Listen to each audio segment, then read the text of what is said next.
Hello there, Internet world. My name is Renee Jones, and this is, I'm not even going to say whether it's 5 minutes or 10 minutes because I say 5 minutes and I go longer. So this is, I'm going to say some time with TLS today. We'll change it up a little, see how that works. Before we get started, I'm going to ask you to press the thumbs up or the like button. Also, I'm going to ask you to subscribe to the channel. And hopefully you like the information that you'll share it with colleagues or coworkers or other individuals you know within the supply chain and logistics arena. Also, I'm going to ask you to visit our website after you watch the video, which is logisticsociety.com. Check out our blog. We have some pretty interesting information on there. And you see the book behind me. You can order yourself a copy of, that's just one of the books we have up there. That particular book behind me is This Place Sucks. The subtitle is What Your Warehouse Employees Think About Your Company and How to Change Their Perception. So anyway, again, I'm going to ask you to click the like button, the subscribe button, and this is 5 minutes with TLS. Performing an inventory is a difficult task. That's what people tell me, but in reality, it's not. There's some very basic things you need to understand when you're going to perform an annual physical inventory. Some people don't do it annually. I've seen companies, they count the entire warehouse. These are smaller warehouses, once a month or once a quarter. They don't have any technology in their facility, so they're forced to do that because they don't have any type of WMS system. With WMS, you can cycle count. You can cycle count without a WMS system. Just makes it a little more time consuming. But the act of performing a physical inventory should not be that difficult. There's some basic things you need to take into account. Number one, be careful of bringing salespeople into the process of performing a physical inventory. Many executives will tell me, well, they bring salespeople in because they want to make sure the count is accurate. The dumbest thing I've ever heard. That means your warehouse people are responsible for receiving and counting the inventory throughout the year. They're responsible for picking and counting the inventory throughout the year. They're responsible for validating the count of the inventory throughout the year, but they're not intelligent enough to count it the one time a year that you do it. Complete idiocy. It makes zero sense. If you have warehouse employees that are not able to count the material throughout the year, they should not even be there by the time you take your physical because you should have already gotten rid of those employees. I know people say we're in a labor shortage and you got to have a body. I agree, but how much is that body helping you if they continuously pick material wrong, which causes the customer to be pissed off, which causes your inventory to be inaccurate, which makes your count at the end of the year even more laborious and more time consuming. If your employees are a problem throughout the year and you can't trust them at the end of the year to take your physical, first thing you need to do to get an accurate physical is get rid of those problem employees. Next thing you need to do when you're hiring people, you need to make sure people can count and they can add and do basic math. Seems crazy, but you'd be amazed how many people cannot do basic math and they're working in your warehouse. Now, when I say basic math, most people can do 2 plus 2 and 4 plus 4, but can they need to pick 56 and there's a case of 20, the product comes in a case of 25.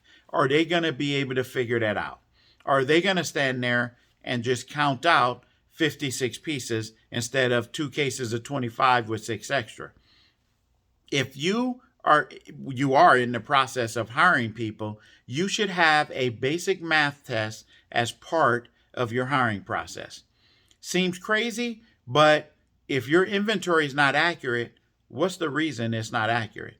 Is it because your product is so complex that no one understands it and they're picking the piece with the little fitting on it as opposed to the piece without the fitting on it? Or the P-trap with the nut and the one, they should have picked the one without the nut? Is that what the problem is? Or is it a counting problem? They're picking the wrong products because, not the wrong products, they're picking the wrong quantity of products.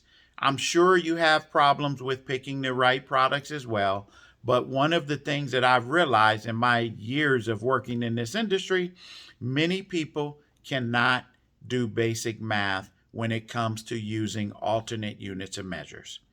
So fix that, fix the employee situation. The next step you need to do during your inventory, don't play music. It's very simple to have music playing in the background because we want people to be entertained and all. I don't know. But when I'm listening to the radio and I hear, hey, thanks for listening to 102.3, that throws my count off. Hopefully it doesn't. But now if I was up to a decent number, am I going to recount or am I just going to start at 102 and go from there? Don't play music during the inventory. Next thing, assign people to teams. There should be 2 individuals working a team. That could be 2 individuals in an aisle, but make sure that people are working teams because your warehouse needs to be carved up into sections. A lot of times what happens is John is really good with the copper fittings. He's going to fix that. And Bob is really good with the pipe. He's going to count that, and so on and so on. But then you come towards the end of the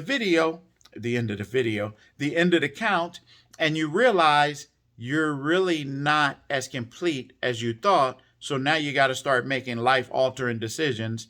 Life-altering meaning, do we continue to count? Do we just shut it down?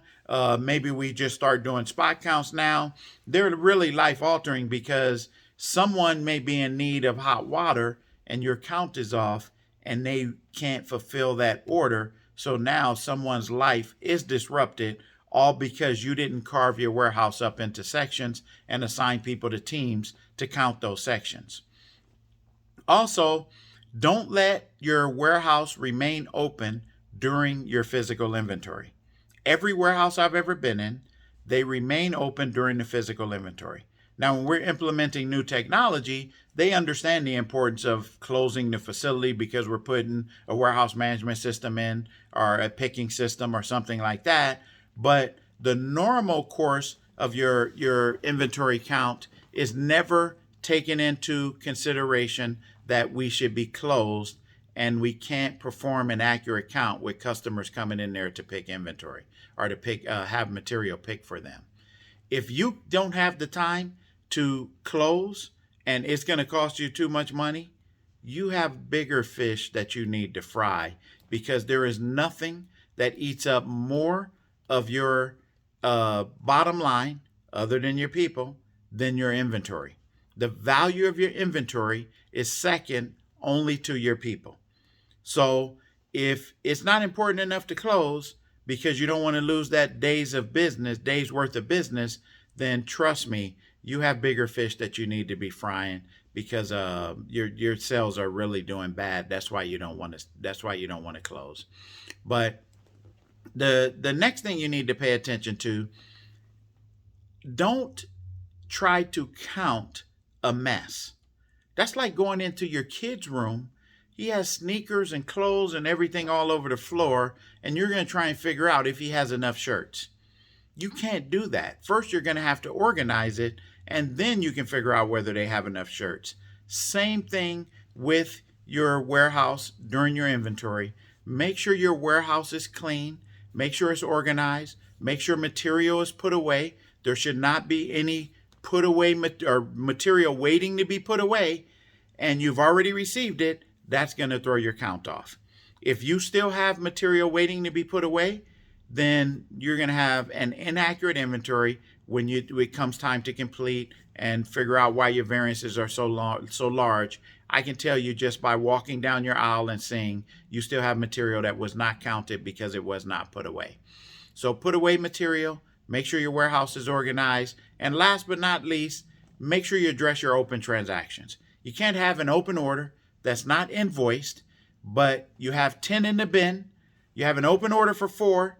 This order's not invoiced. Your guy goes to the bin, or your girl, whoever it is.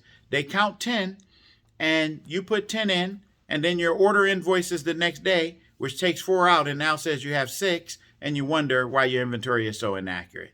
Again, these are basic principles, very simple to address, but it's simple for me because I'm not in the tornado. I use the analogy, there's a tornado and your warehouse supervisor doesn't see the truck floating or the cow floating.